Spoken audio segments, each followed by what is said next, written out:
There is a specific kind of silence that only exists inside an operating room when something goes wrong.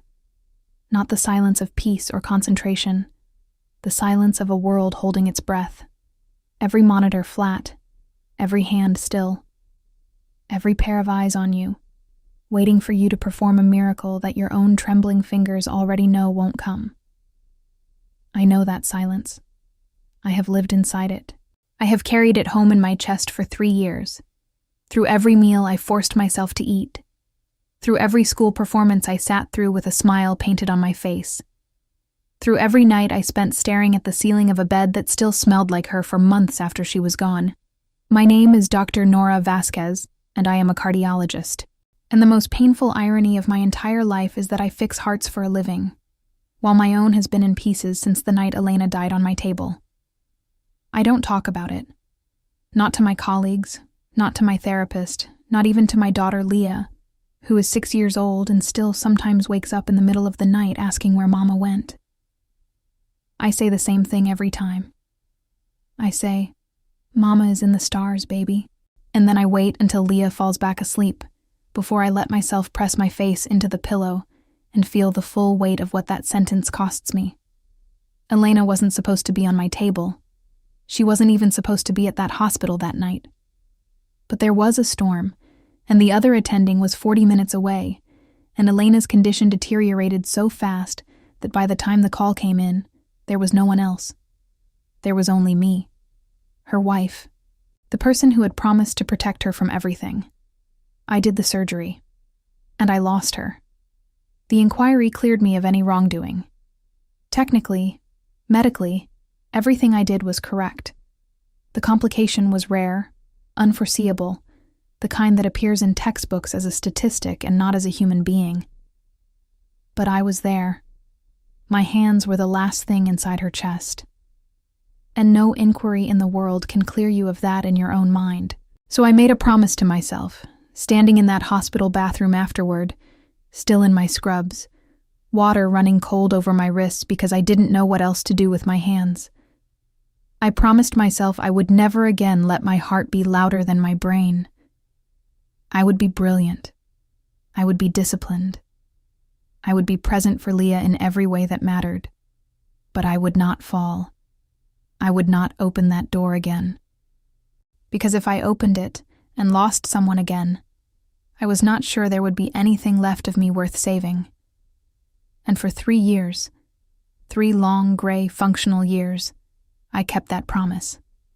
Until the morning I walked up to the front gate of Leah's school and saw her standing in the courtyard, crouched down to be at eye level with a little boy who was crying, her hand on his back, saying something so soft I couldn't hear it from the gate, but whatever it was made him laugh through his tears within 30 seconds. And something in my chest moved. Something I had declared officially dead. It moved, and I didn't know yet how terrified I should have been by that. Her name was Maya Reyes. She was the new first-grade teacher, the one Leah hadn't stopped talking about for 2 weeks before I ever saw her in person. Miss Maya says we have to be kind even when we're tired. Miss Maya brought her plant to class because she says plants need witnesses. Miss Maya says crying is just your heart talking out loud. I had smiled politely at each of these reports and filed them under the category of enthusiastic new teacher. Probably won't last the year. I was wrong about that. I was wrong about a lot of things. The first time she spoke to me directly was after school pickup on a Tuesday, when Leah had apparently had a rough afternoon. Maya caught up to me at the gate, slightly out of breath, a smear of paint on her wrist, her hair escaping from whatever she had attempted to do with it that morning, and said, "Dr. Vasquez, I wanted to catch you. Leah had a hard time today. She's okay, she's absolutely fine, but she talked a little bit about her other mom, and I wanted you to know, in case she brought it up tonight." I remember standing there looking at her and being completely unable to form a sentence. Because people don't usually do that. People usually look away from grief, reroute around it, change the subject before it gets too close. They don't walk up to you slightly breathless with paint on their wrist and look you in the eye and say the hard thing out loud. I said something like, "Thank you," I appreciate it. Very clinical, very controlled. And she nodded and said, "Of course." And then paused and said, "She's a really remarkable kid, your daughter. She has so much capacity to feel things. That's a gift. Even when it's hard." And then she smiled at me. Not with pity, not with that careful look people give you when they know you're a widow, but like she was genuinely saying something she meant. And she walked back inside.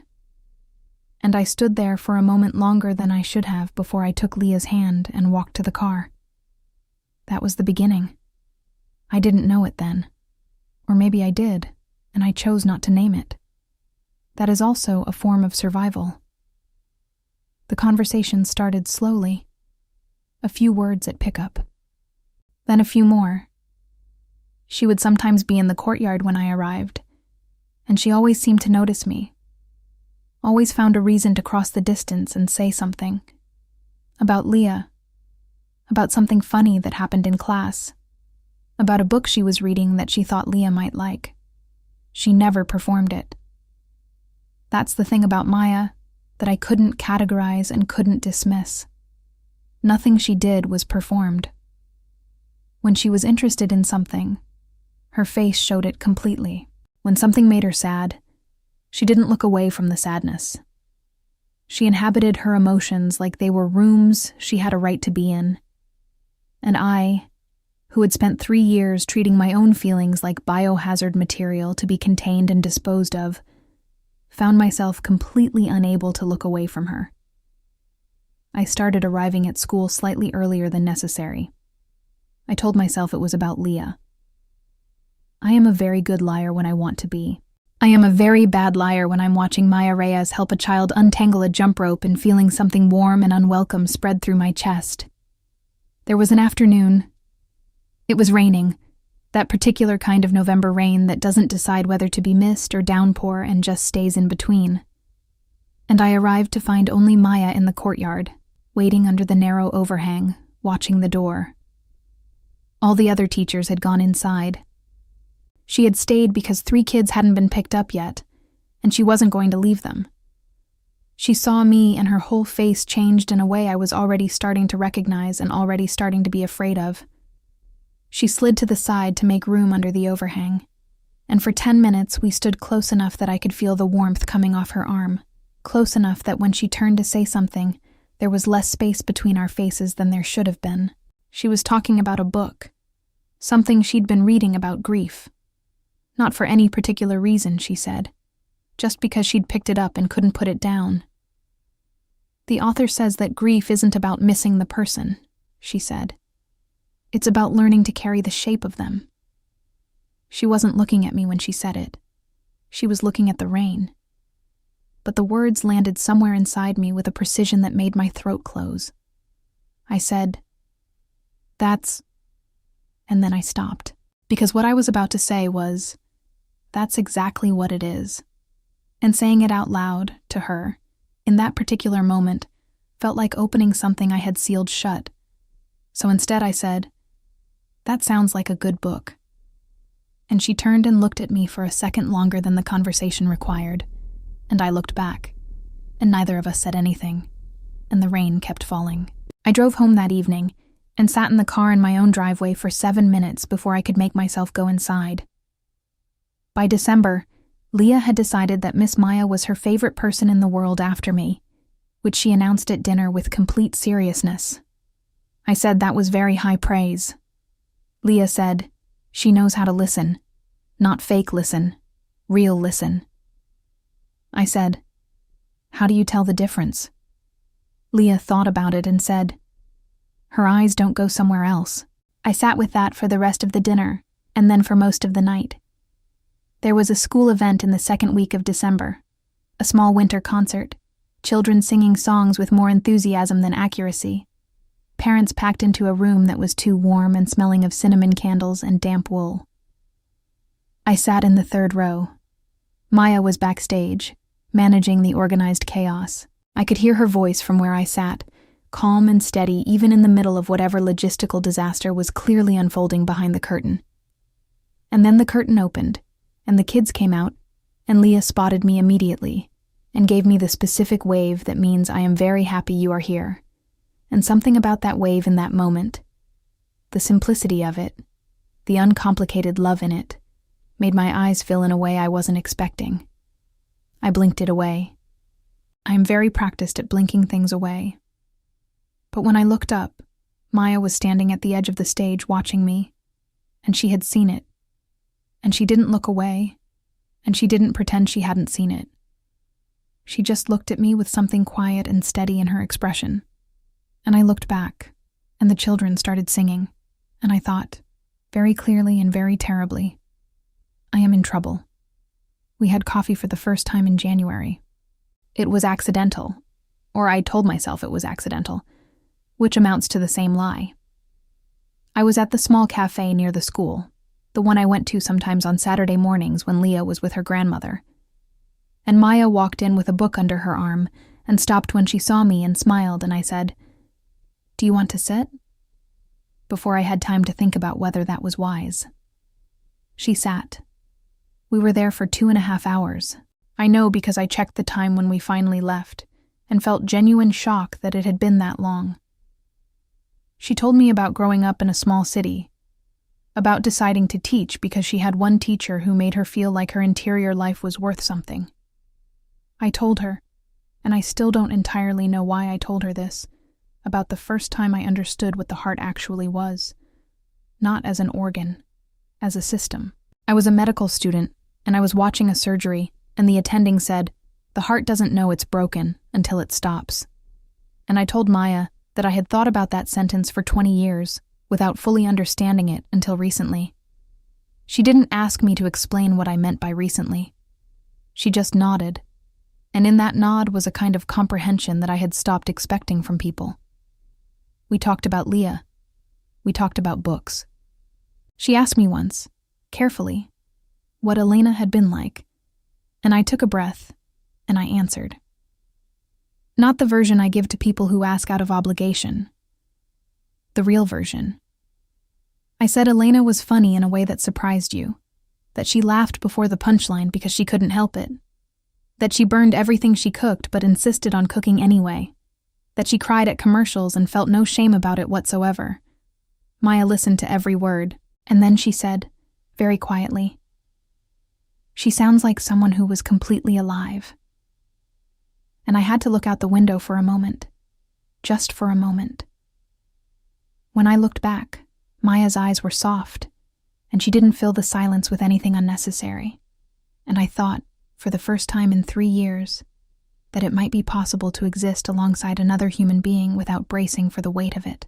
February brought a cold that settled into the city like it intended to stay, and with it came a change I couldn't ignore anymore. I was thinking about her between shifts, specific things, something she had said, the way she held her coffee cup with both hands, the particular way she laughed when something genuinely caught her off guard, which was a different laugh than her polite one, and I knew the difference now, and that was its own form of danger.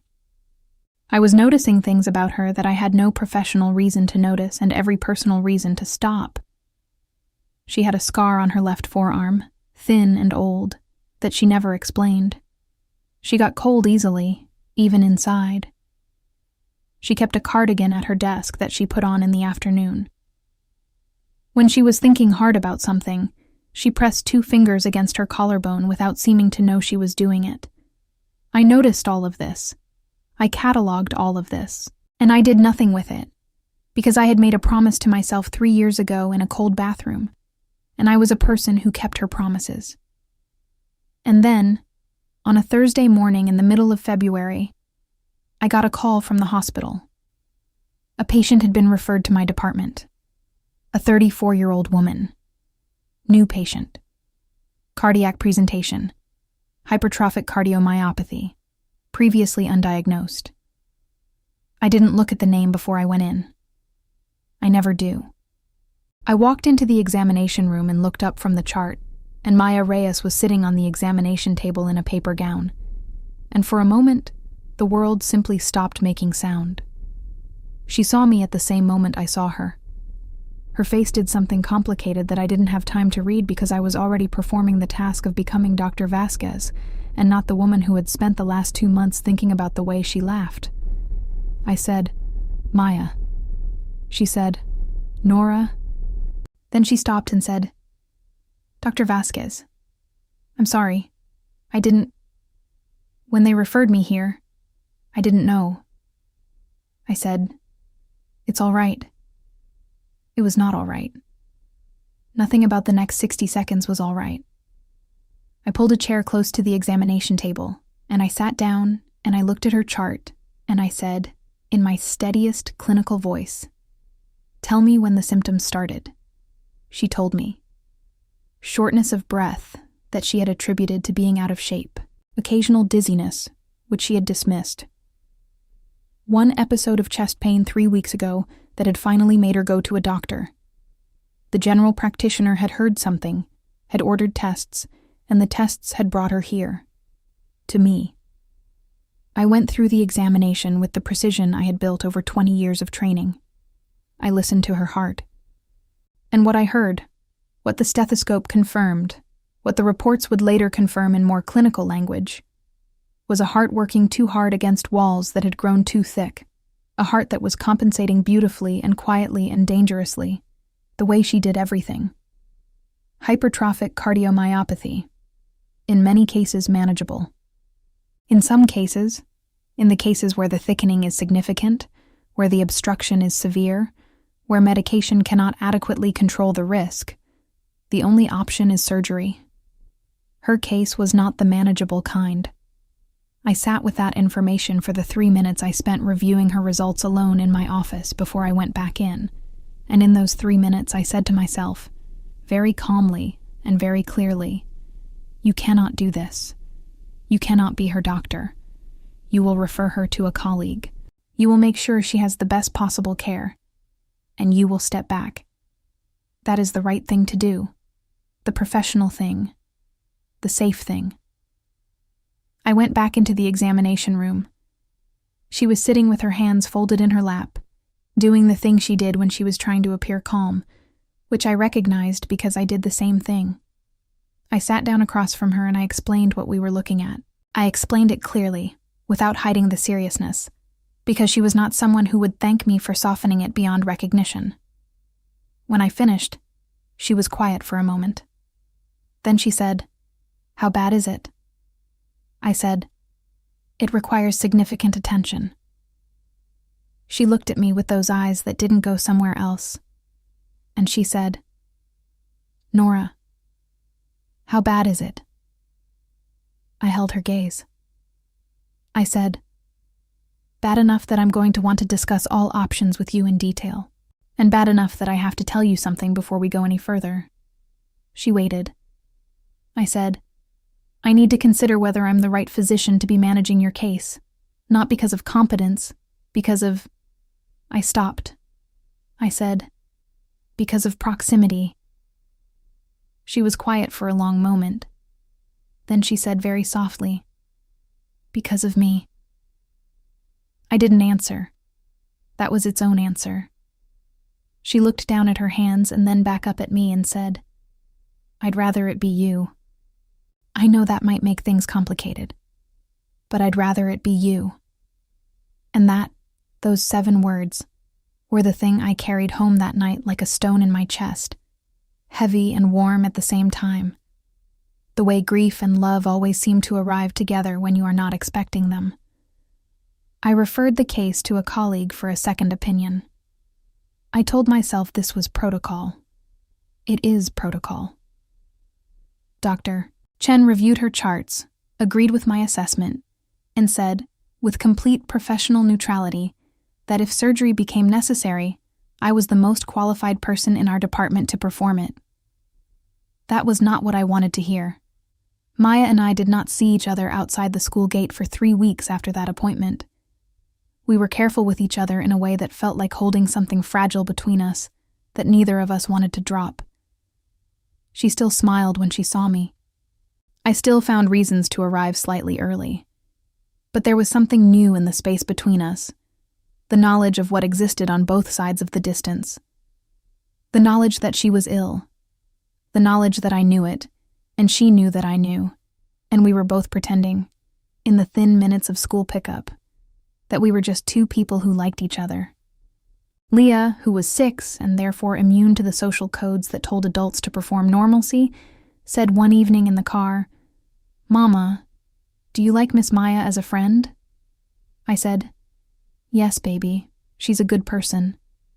Leah considered this and said, "She looks at you like she's glad you're there." I said, "Does she?" Leah said, "Yeah, like when I walk into a room and I'm happy to see you."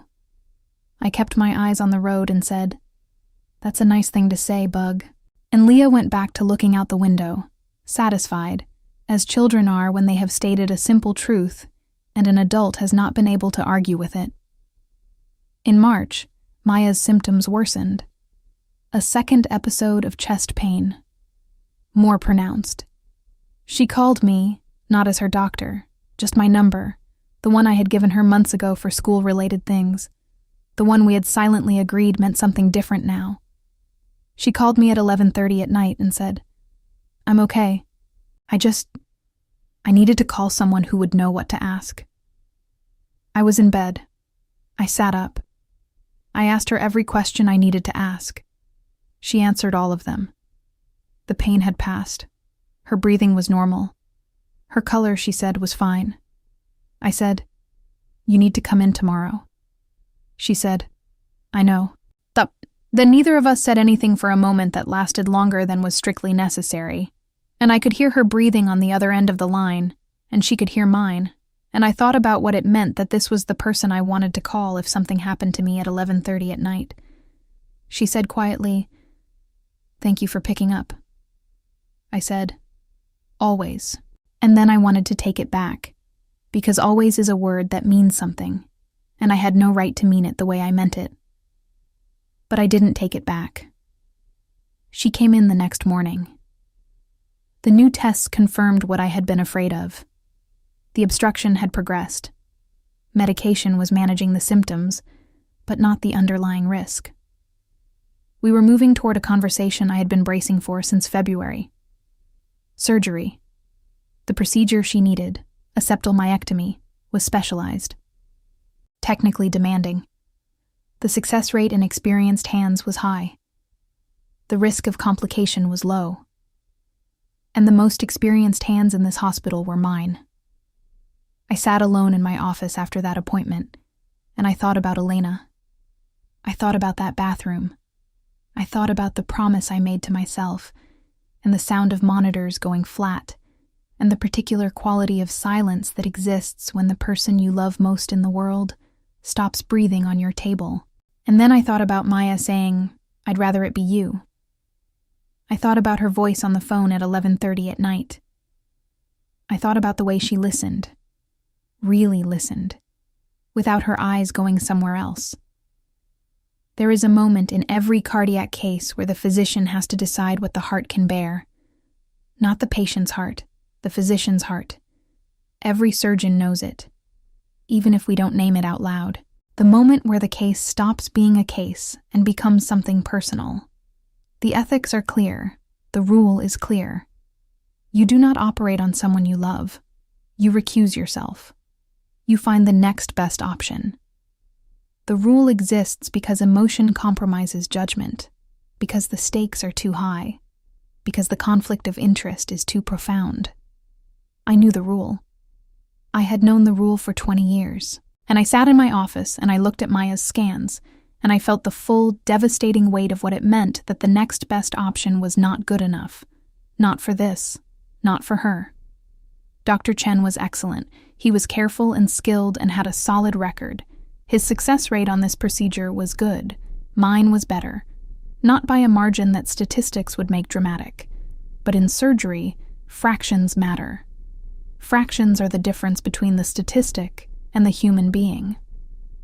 I thought about what it would mean to hand her chart to Chen. I thought about sitting in a waiting room while someone else's hands were inside her chest. I thought about Elena.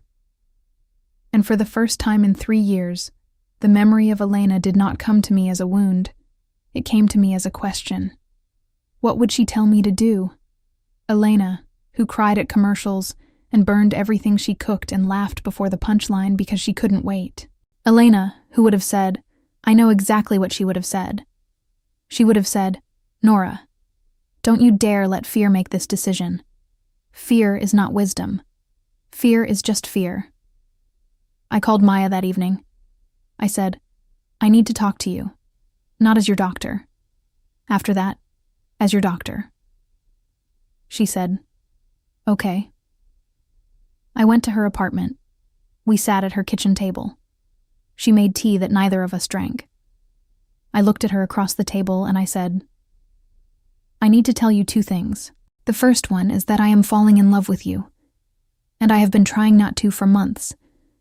And I am telling you now because you deserve to know, and because what I have to say next is connected to it, and I can't say it honestly without saying this first. She looked at me. She didn't move. She said, and the second thing? I said, I want to perform your surgery. I am the most qualified person to do it. And I need you to know exactly who I am to you when you're deciding whether to say yes. The silence that followed was the kind that changes things. Not the silence of the operating room, which is the silence of a world holding its breath against catastrophe. This was the silence of two people standing at the edge of something and deciding, together, whether to step forward. She reached across the table. She put her hand over mine. Her fingers were cold. They were always cold. I had learned that. And I turned my hand over and held hers. She said, I knew. I said, which part? She said, both. Then she said, I've been scared to say anything because I thought you had walls around yourself that I had no right to try and move. I said, you moved them anyway. She said, did I? I said, from the first day, with the jump rope, in the courtyard. She laughed, and it was the real laugh, the one that was different from the polite one, and it moved through me like something returning to where it belonged. Then the laugh faded, and she looked at me and said, I'm scared, Nora. I said, I know. She said, not of the surgery, she stopped, of mattering to someone and then not being there. I held her hand tighter. I said, I know that fear. I live in that fear. And I'm asking you to let me be the one to make sure you stay. She looked at me for a long time. She said, that's either the most loving thing anyone has ever said to me, or the most terrifying. I said, it's probably both. She nodded. She said, okay. One word. But it was the word that meant everything. It was the word that meant yes, and I trust you, and I'm here, and don't let go. The night before the surgery, I did not sleep. I lay in bed with the particular wakefulness that I recognized from before every difficult case. Not anxiety exactly, but a kind of heightened presence. Every sense sharpened, the body preparing. But this time underneath it was something else. Something warmer and more terrifying than professional readiness. Leah had asked me that evening why I seemed far away, and I had said, Mama's thinking about something important. The Leah had climbed into my lap. She still did this, still fit, just barely. And she had pressed her face into my neck and said, it'll be okay.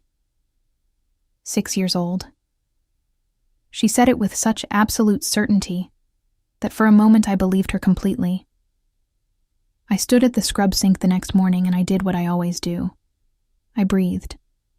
I let everything that was personal and particular and precious recede to the periphery, and I let the training move to the center. I thought about the anatomy, the specific geometry of the obstruction, the steps, the sequence, the margins. I thought about all of it with the clarity that 20 years of practice buys you. And then I thought about one other thing, just for a second, before I walked through that door. I thought about Maya saying, don't let fear make this decision. Except it was Elena's voice saying it. and somehow both voices were in the room with me, and neither of them felt like loss. The surgery took 4 hours and 11 minutes. There were no unexpected complications. The obstruction was removed with the precision that the case required and that I had promised myself I would provide. When I closed, my hands were steady. They had been steady the entire time. I am telling you this not to be clinical about it, not to distance myself from what it was, but because steadiness was the thing I had been most afraid of losing. Steadiness in the face of stakes this personal, and it did not leave me. It did not leave me because somewhere in the preceding months, without fully choosing it, I had stopped performing steadiness, and had actually found it. The recovery room, the waiting, the particular agony of being the surgeon after the surgery is done, when there is nothing left to do but be the person who loves her. She opened her eyes, and the first thing she said, not to me, to the recovery nurse, was, "Is she still here?" The nurse said yes. She closed her eyes again, and she smiled. She stayed in the hospital for 4 days. I visited every morning before rounds and every evening after. I was aware of what it looked like.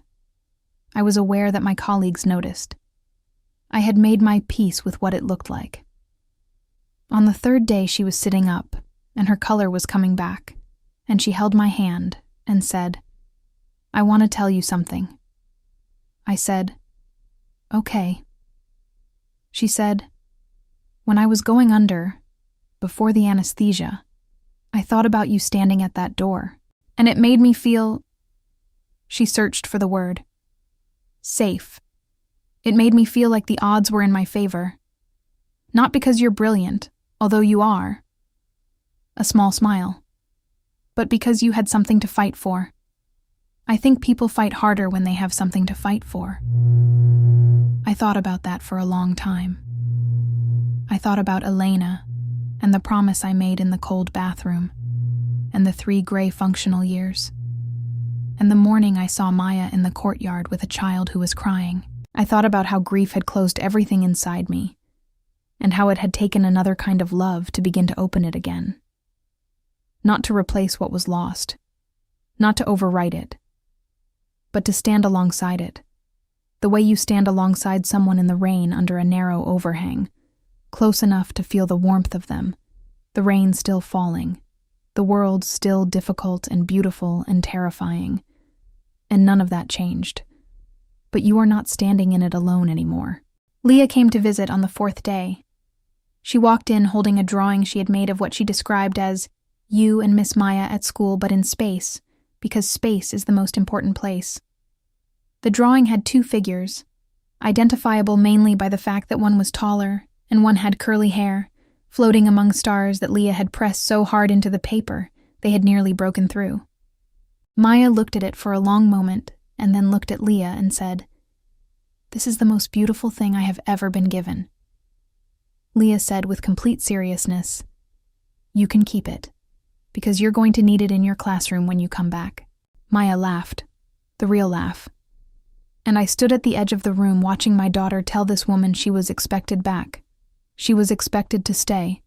She was expected to return to the ordinary miracle of 1st grade and plants that need witnesses and the kind of listening where your eyes don't go somewhere else. And I felt something settle in my chest. Not the weight I had been carrying for 3 years.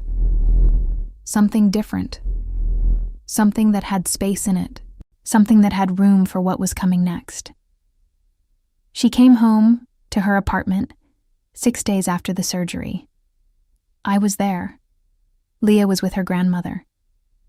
Maya sat on her couch, wrapped in a blanket that had seen better days, and held a cup of tea with both hands and looked at me and said, "Now what?"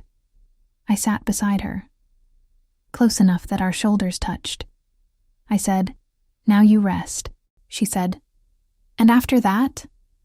I said, "After that," and I stopped because what I wanted to say was enormous, and I was still learning how to say enormous things out loud without making them smaller in the translation. She waited. She was good at waiting.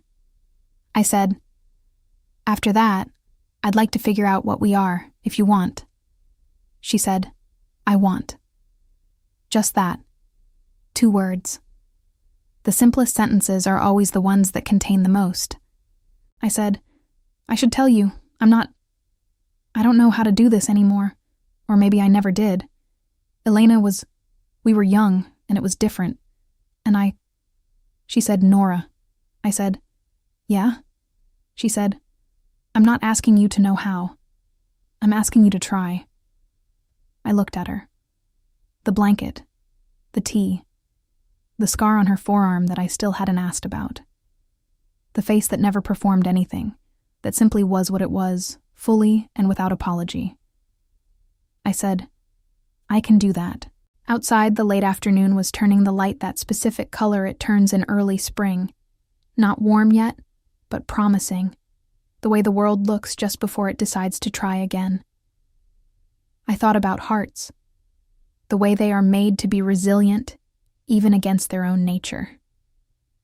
The way they continue to beat in circumstances that should, by all logic, stop them.